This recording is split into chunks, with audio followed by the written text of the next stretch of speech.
Bienvenidos y bienvenidas a nuestras reacciones al vídeo de Frugal for Health sobre FDA Ruanda Frugal. Con este vídeo y con otros que encontraréis en el canal, nuestro proyecto busca explorar el concepto de la frugalidad en el sector sanitario y social. Este formato consiste en ver el vídeo y en interaccionar con dos personajes relevantes. Si no lo habéis visto, podéis encontrar el vídeo en el link. Yo soy Edu Soler y coordino este proyecto, pero hay un equipo detrás que me apoya y que agradezco su participación. Hoy me acompaña Ingrid Cárdenas, farmacéutica del mundo de la calidad, y nos ayudará en la parte técnica y en la parte de las aportaciones del vídeo de hoy. En el día de hoy contamos con dos figuras interesantes sobre la innovación frugal. Seré muy breve con los currículums. Por un lado, tenemos a Alan, que es el director de los programas del Frugal Innovation Hub en Santa Clara, California, y es miembro coordinador de la Red de Innovación Frugal Latinoamericana, la RELIF. Será nuestro experto en innovación frugal de hoy. Por otro lado, tenemos a Tony Gilaber, que es farmacéutico y que es experto en ecosistemas de innovación sanitaria, pero en el pasado participó en temas de aprobaciones farmacéuticas y agencias reguladoras. Así que hoy, aparte de experto de innovación, tiene el rol de representar las agencias reguladoras, como puede ser la AEMS o como la FDA, que hoy viene a hablar este vídeo. Entonces, en el vídeo de hoy hemos podido conocer cómo la FDA de Ruanda se compromete con la frugalidad desde una institución que podríamos pensar que a veces no debería ser frugal, las autoridades sanitarias. Es impresionante cómo Spencer, el abogado de esta institución, defiende el concepto de la frugalidad desde su organización y hoy queremos hablar sobre este caso. Estamos aquí para comentar el vídeo que hemos colgado en nuestro canal y generar un poco de interacción con los personajes. Y lanzo ya la primera pregunta de lo que tiene que intentar ser una conversación, que es ¿qué es lo que os ha impactado más del vídeo? Empiezo con ti, Tony. Desde la perspectiva más de autoridad sanitaria, ¿qué es lo que te ha impactado del vídeo de Spencer y de la FDA de Ruanda? Bueno, buenas a todos. Gracias a Edu por invitarnos a este debate. A ver, a mí lo que me ha impactado, bueno, ha impactado, que me ha gustado y a la vez me ha impactado y sorprendido, es que una organización reguladora hable de frugalidad. O sea, esto ha sido lo primero, porque normalmente las agencias reguladoras tienen una cierta tendencia o tenemos a incrementar muchos los estándares y esto genera pues altos costes de investigación, de generar cumplir todos estos estándares. Por lo tanto, a mí esto me ha parecido, bueno, es una de las cosas que me ha sorprendido y, y bueno, por esto, ¿no? Porque una agencia reguladora, una cosa que tendría que hacer es, hombre, no pedir más de lo estrictamente necesario, cosa que en nuestro mundo más occidental o más desarrollado, pues parece que no es muy así, o simplificar los procedimientos y incentivar las soluciones frugales. Por lo tanto, me ha parecido pues, una visión diferente de lo que es la clásica agencia reguladora. Muy bien, muchas gracias. Alan, ¿qué es lo que te ha impactado a ti del vídeo? Sí, a mí por lo menos lo que más me llamó la atención fue cuando él describió la forma en que sus inspectores trabajaban, el contexto, cuando él decía que tenían recursos adaptables, pero no suficientes.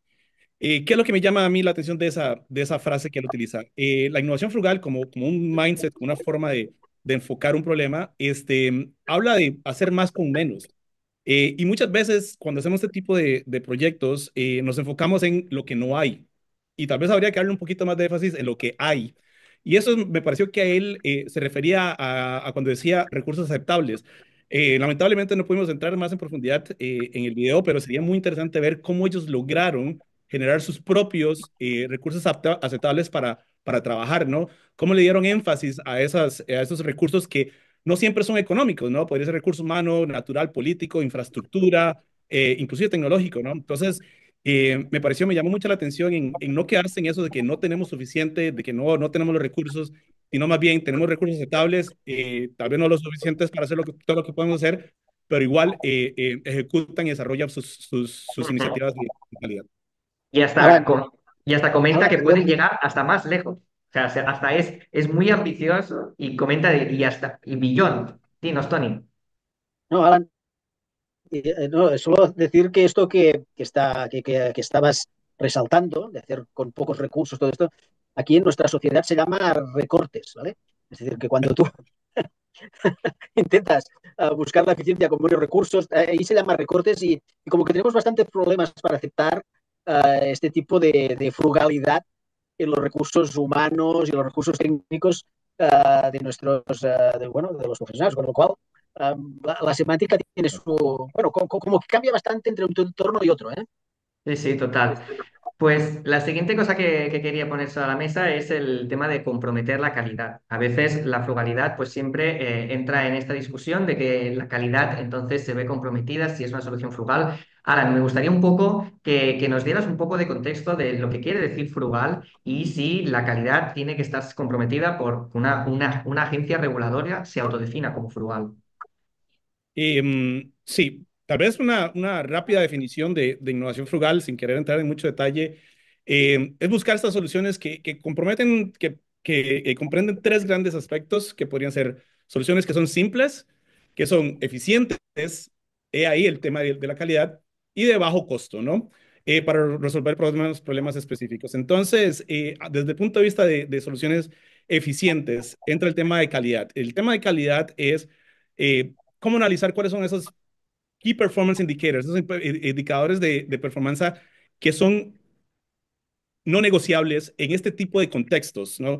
Em, para mí, comprometer la calidad, pensaría más bien en repensar calidad, ¿no? Casi siempre uno piensa en calidad relacionada a calidad-precio. Y en este contexto, cuando hacemos innovación frugales en los mercados emergentes, esa mentalidad tal vez no funciona tanto. Eh, Hay que pensar un poco más de calidad para quién, ¿no? En qué contexto. Y aquí es donde la innovación frugal tiene unos grandes valores, que es la hiperlocalidad, ¿no? Es cómo entender qué significa calidad para el usuario final. Y de ahí es, me parece que donde se separa mucho de la forma de pensar calidad desde un punto de calidad-precio, ¿no? Sin comprometer la calidad, cómo puedes producir una solución que todavía sea asequible para la mayoría de gente en un contexto específico. Ujú. Muy bien. Tony, si quieres hacer alguna réplica del concepto de cuestionar la calidad por el hecho de ser frugal. No, no, absolutamente, absolutamente de acordísimo con Alan. Yo creo que lo ha dicho perfecto, ¿no? La calidad no es un, bueno, tampoco no es un concepto hiperobjetivo, es decir, claro, hombre, la calidad es la calidad, pero el tema es hasta qué punto pedimos un estándar de calidad u otro. Entonces yo creo que depende del contexto, pues lo que tenemos que hacer es buscar cuál es la calidad mínima de algo, ¿no? Justamente lo que nos hace dejar de ser frugales muchas veces, y de hecho esto también pasa por la copia de la frugalidad hacia los mercados más capitalistas que dejan de que soluciones que han sido frugales acaben siendo decir, soluciones muy caras y poco accesibles, y es que las pequeñas mejoras, ¿no? Pequeñas mejoras que dices, hombre, ya tienes tu calidad necesaria, pero sí que puedes ir poniendo cositas que te van incrementando, pues esto, te las hacen más complejas, te las hacen menos eficientes y te las hacen menos accesibles, pero absolutamente de acuerdo, yo creo que la calidad no tiene por qué ser un elemento que la frugalidad sea sinónimo de ello, por supuesto que no. Perfecto. Y ahora que estabas hablando de mercados más capitalistas o mercados hiperregulados, ¿no? Podríamos también hablar. ¿Hay encaje, Tony, de un poco, aterrízanos sobre la tierra, ¿no? De qué nos vamos a encontrar si hablamos con agencias reguladoras y les hablamos de frugalidad? ¿Cuál van a ser las barreras? Bueno, no, no, más que barreras, a ver, las agencias, más o menos bueno, las que conozco yo de aquí en Europa, o las propias americanas, o en Japón, o yo no sé, en España. A ver, al final las agencias lo que se cuidan es de la regulación de básicamente lo que es eficacia, de lo que es seguridad y calidad. O sea, no entran en el concepto de eficiencia, ¿no? Y por lo tanto, como no entran en el concepto de eficiencia, pues es difícil que la frugalidad entre allí. Es decir, um, además, si tú quieres frugalidad, tienes que incentivarla desde la regulación. ¿Qué quiere decir incentivarla desde la regulación? Hombre, esto quiere decir que tienes que simplificar los procesos, que tienes que dar oportunidades a que pequeñas innovaciones puedan llegar de una forma fácil. Una de las cosas que me ha sorprendido también del vídeo es cómo han hablado de las startups, ¿no? Cómo la frugalidad da un enfoque como más de reconocimiento de pequeñas empresas, de pequeños emprendedores, porque es allí donde se generan estas soluciones más simples y donde apoyarlas es fundamental, acompañarlas. Entonces, esto de Ujú. acompañar las startups, de fomentarlas, no es algo que, que sea como un ADN de las agencias reguladoras, ¿no? Ahora bien, hay cosas que se pueden hacer, vamos a ver en las agencias también más de países con rentas per cápita más altas, lo vamos a ver porque al final lo de la eficiencia siempre se entra cuando aprieta el hecho de la capacidad presupuestaria para mantener el estado de bienestar, etcétera, etcétera. Entonces, Ujú. yo creo que, por ejemplo, en lugar de ver grandes enfoques a productos, vamos a ver grandes enfoques a soluciones. Y a partir de ahí, si tú te enfocas a solución, normalmente la frugalidad puede tener una ventaja, porque cuando te enfrentas al producto, pues oye, todo esto ya, el producto pues es una cosa muy tangible, por lo tanto ahí yo creo que también vamos a ver procesos de fast track, procesos donde las agencias lancen determinados prioridades a las que les de fast track. Bueno, de hecho ya se ve, ¿no? Por ejemplo, ya en temas de ensayos clínicos, en oncología, en algunas cosas de estas, Mm. ya las agencias como que Minoritarias son mucho también. menos, Ujú. sí, o sea que ya empiezan a probar cosas en estadios más precoces, aunque sí que es Ujú. verdad que estamos muy orientados en este sentido a la alta tecnología. Perfecto. Alan, háblanos un poco de qué mercados son más frugales, ¿no? Un poco tú que has estado evidentemente tienes una perspectiva de Latinoamérica, pero estoy convencido que tienes una visión global, ¿no? Un poco, ¿qué nos puedes contextualizar de la frugalidad en el mercado global? Mira, esta pregunta se la trae porque el tema de esto es eh, que todavía no existe, no tenemos una herramienta que nos ayude a medir, ¿no?, las frugalidades en un contexto de mercado. Ujú. Existen varios índices que se han creado, tipos de trabajo de enfocar, medir la frugalidad, pero todavía no hay nada que sea lo suficientemente convincente como para que yo te diga, mira, con este índice te puedo decir que esta área es la que es más frugal.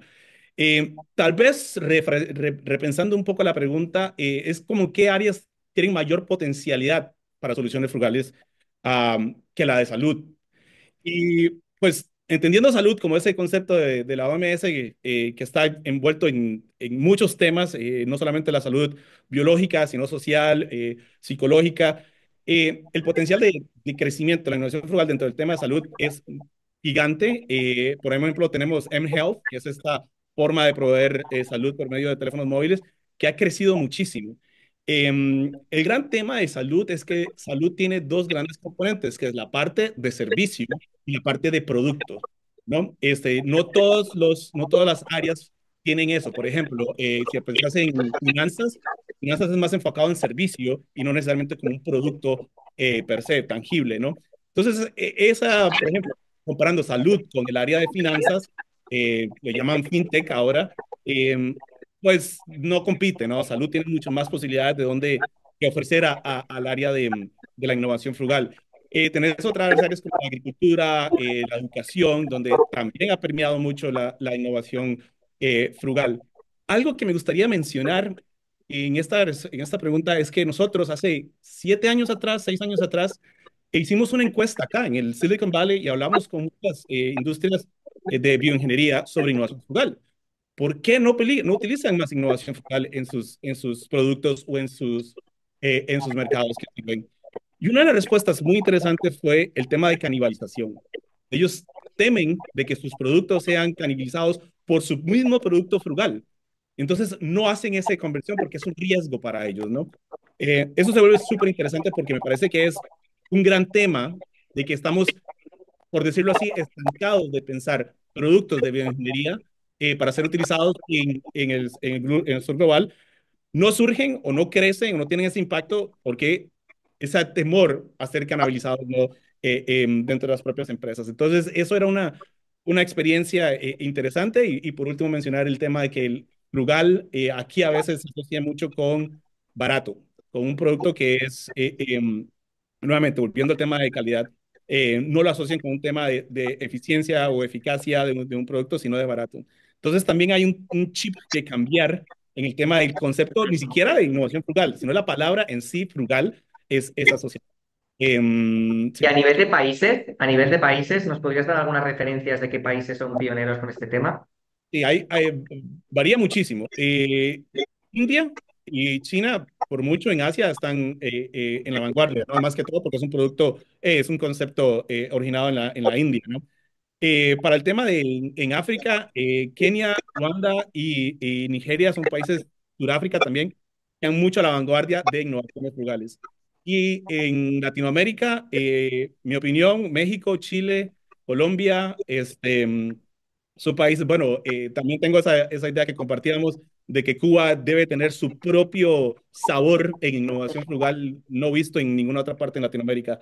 Pero Seguro. son países que están estos países que te estoy diciendo están muy asociados también a un crecimiento de innovación en general, ¿no? La innovación frugal de repente aparece no como una opción, sino como la única ruta, ¿no? De hacer innovación. Exacto. Entonces, no es como que, mira, voy a irme por este lado de la innovación frugal porque no me llama tanto este otro lado de este tipo de innovación. No, simplemente que no tienen los recursos y tienen que irse por un enfoque más frugal en sus soluciones. Sí.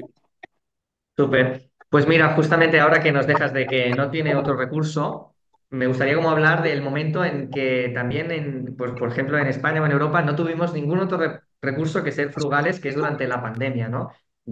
Hablemos un poco de esa necesidad para ser frugal, porque Tony lo venía a decir cuando estábamos antes, de que realmente en países como España es muy difícil ser frugal porque no tenemos tanta necesidad, ¿no? Entonces... Un poco, hablemos de Tony. ¿En la pandemia fue el único momento en que un país como España fue frugal? ¿O cuál es tu opinión de que realmente podamos ser frugales? Bueno, a ver, yo creo que frugalidad hay siempre en algunos sectores, en algunos momentos, pero sí que es verdad que en el ámbito sanitario la pandemia visualizó la frugalidad por lo que antes comentaba Dan, es decir, esto al final nace de la necesidad. La necesidad hace que uno empiece a pensar en estos temas y la necesidad tiene que ver con la urgencia, en algunos casos, pero, sí, pero en nuestro caso creo que tuvo mucho que ver con la escasez, con la incapacidad de dar respuesta a lo que teníamos en el día a día y muy basada sobre todo también en en la ruptura de cadena de suministros, en no poder disponer pues de mascarillas o de elementos o ventiladores mecánicos, o hubo también toda una eclosión de la impresión 3D. ¿Por qué? Porque desde ya que no lo puedo tener del mercado, pues no lo voy Ujú. a fabricar yo. Um, no sé, lo de las unidades de vacunación, ¿no? Lo de vacunar, ahora estamos en coberturas bajísimas, del 30 y pico por ciento de vacunación en gripe y COVID, cuando en su momento estuvimos casi rondando el 100%, y se hizo una cosa muy sencilla, que se hicieron polideportivos donde se vacunaba a la gente. Bueno, todo esto, yo creo que esto fue fantástico. Esto es la buena noticia. La mala noticia es que ha acabado el COVID, pues desaparecen en muchos casos esta frugalidad. Yo creo que pensamos optimísticamente que todo esto continuaría, pero no, yo creo que la economía de mercado, todo el entorno que envuelve la vida en general, pues tiene más tendencia a lo otro, ¿no? Entonces, a la que sale la urgencia o la escasez o la necesidad, pues vuelves a lo que tenía. Entonces, por lo tanto, creo que es más, yo creo que hay que enfocar esto más desde un principio, quiero un principio que tú tengas, no sé, o sea, nosotros creemos en esto y lo vamos a poner en primer lugar siempre que podamos, más que en la voluntad de hacerlo, porque la voluntad solo va a hacerlo si es necesario. Y aquí solo una cosa que quería decir, sí que hay algo que ha quedado, yo creo que hay algo que ha quedado y que espero, y creo que se palpa un poquito, ¿no? Que es en el tema de los procedimientos hospitalarios o los procedimientos asistenciales. Esto sí, lo que no está vinculado a producto, yo creo que ahí ha quedado algo para ir tirando del hilo, porque sí que es verdad que los recursos humanos sí que son escasos. Y en nuestro país ahora nos pasa, y en otros países del entorno, la dificultad de encontrar profesionales. La dificultad de esta capilaridad que todos creemos, ¿no? Que es que el sistema sanitario llegue a todas partes, incluso en sitios que podría ser muy ineficiente que llegue, pero claro, al final son sociedades que redistribuyen la riqueza, y dicen, no, no, hay que llegar allí, pero ¿hasta qué punto puedes dotar de profesionales zonas remotas? Bueno, entonces, ¿qué pasa? Pues bueno, la falta de profesionales, necesidad, la urgencia de resolver esto, sí que está generando un montón de de ingenios frugales, ¿no? Muy basados Ujú. en la tecnología, pero en la tecnología barata, porque al final la inteligencia artificial, todas estas cosas, es tecnología que cada vez está, bueno, pues es como bastante democratizada y genera pues aspectos, yo creo, que son una buena noticia para generar eficiencia en Ujú. el sistema. Muy bien, pues Alan, ¿quieres un poco también dar tu punto de vista de el COVID fue un precursor de la frugalidad, pero hay otros ecosistemas donde se sigue siendo frugal? ¿Nos puedes un poco contextualizar tu opinión del COVID y la frugalidad? Sí, estoy totalmente de acuerdo con Tony mm, que la economía de mercado básicamente de repente se volvió como ese tapón donde no permitió que muchos de los productos que emergieron durante el contexto de COVID se expandieran más allá, ¿no? Lamentablemente la innovación frugal no es muy atractiva para grandes empresas y eso representa que hayan fuerzas que no permitan que ciertas ideas, ciertos conceptos crezcan, se reproduzcan y lleguen a más gente. Y creo que eso fue un poco lo que pasó con el tema de COVID. Sin embargo, quedó muy claro las capacidades y el potencial que da la innovación frugal para desarrollar estas soluciones. Y volviendo a lo de Tony, en estas áreas muy aisladas, ¿cómo llegarle, ¿no? Con esta escasez de profesionales? Un poco para rankear el tema de la tecnología, y que no necesariamente tiene que ser, por darte un ejemplo, no necesariamente tiene que ser la última mayor sofisticación de diseño de un producto, pero sí tiene que tener cierta calidad de producto para poder que sirva en áreas de, por ejemplo, bajo cobertura, ¿no? Entonces, que sea una aplicación que sea lo suficientemente eficiente en su ancho de banda para trabajar en lugares que tienen muy poca conectividad. Eso significa mucho trabajo, ¿no? Eso significa el desarrollo de tecnología avanzada para ser utilizado en lugares donde no existe mucha tecnología avanzada, ¿no? Eso es uno para mí, de los retos. El otro gran reto que hay para accesar eso es la parte humana, donde se diseña pensando todavía para industria, se diseña todavía pensando para mercado, y apenas estamos empezando a entender cómo funciona el diseño a nivel comunitario. Se habla mucho del Human Centered Design, el desarrollo central humano. Bueno, y cómo se vería un diseño centrado, pero a nivel comunidad, ¿no? Eso todavía es un tema que se ha trabajado bastante porque está emergiendo mucho lo del Human Computer Interaction, la interacción de humanos con computadoras, pero nuevamente falta ese enfoque un poco más hacia organizaciones a nivel más comunitario y en temas específicos como salud, educación, agricultura, finanzas. Todavía falta bastante trabajo de cómo palanquear las tecnologías y llegarle a poblaciones en estos diferentes temas. Sí. Genial. Pues muchísimas gracias. Nos hemos quedado ya sin tiempo. Ha sido un pequeño debate sobre este vídeo. Hemos podido hablar de la viabilidad de la frugalidad en agencias reguladoras, pero hemos tenido un debate también súper interesante también de la viabilidad en la sociedad, ¿no? De la frugalidad. Muchísimas gracias, Alan y Tony, por compartir con nosotros y muchísimas gracias también, Ingrid, por habernos acompañado y compartido el vídeo. Lo dejamos aquí. Esperemos que nos sigáis en nuestra iniciativa de Frugal for Health. Hasta pronto. Adiós. Un placer. Hasta luego.